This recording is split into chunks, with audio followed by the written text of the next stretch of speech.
Merci beaucoup pour la question. Je suis venu ici au niveau de manière un peu large, le pôle sud, dans le cadre de l'élaboration de notre stratégie nationale de promotion du développement des PME et les PMI, qui est une orientation du chef de l'État et du Premier ministre qu'on a lancée depuis février 2024.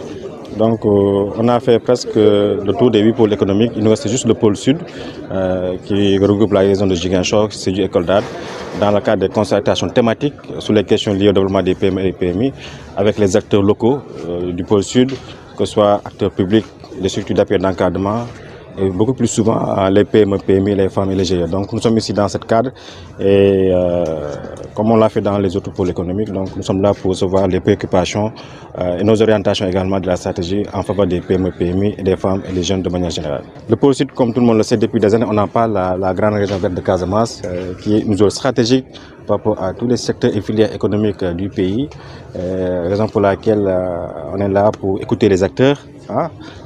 Nous aussi, en tant que structure étatique, donner les orientations de la stratégie et pour essayer de voir comment aider, comment faciliter la politique de développement des PME et PMI, adapter au potentiel qui existe au niveau du pôle sud, comme tout le monde le connaît, et aussi prendre en charge également les contraintes pour en faire des opportunités et proposer des réformes qu'on est en train de faire à l'autorité.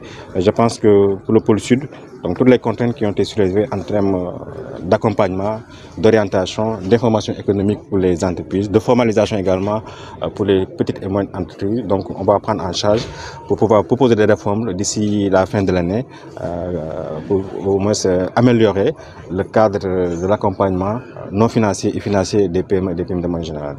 Au-delà même le plan Diomaye Casamance, c'est juste un programme qu'avait lancé le chef de l'État. Donc nous, en ce qui nous concerne, donc, on va essayer de compléter ce programme, mais de manière spécifique par rapport aux entreprises. Donc pour nous, le défi, ce n'est pas uniquement au Casamance, c'est au niveau national. Dans chaque pôle économique, donc, on essaie d'identifier les problématiques, les contraintes, les difficultés des entreprises en ce qui concerne l'encadrement, la formalisation, l'appui,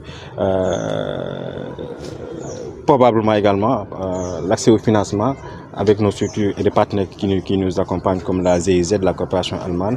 Donc toutes ces problématiques, donc, on va essayer de les répertorier et de proposer des solutions adaptées dans chaque pôle économique pour l'atteinte de nos objectifs de développement des entreprises, comme ça a été fixé par le Premier ministre et le Président de la République. L'état des lieux, je l'ai dit tout à l'heure dans mon discours, la semaine passée, pas plus tard, j'étais là avec le ministre de l'Industrie et du Commerce pour inaugurer le marché de Tilène. Après, on a fait aussi une visite au niveau de l'ADN, juste pour dire qu'au-delà même de la politique industrielle et commerciale du ministère, de manière stratégique.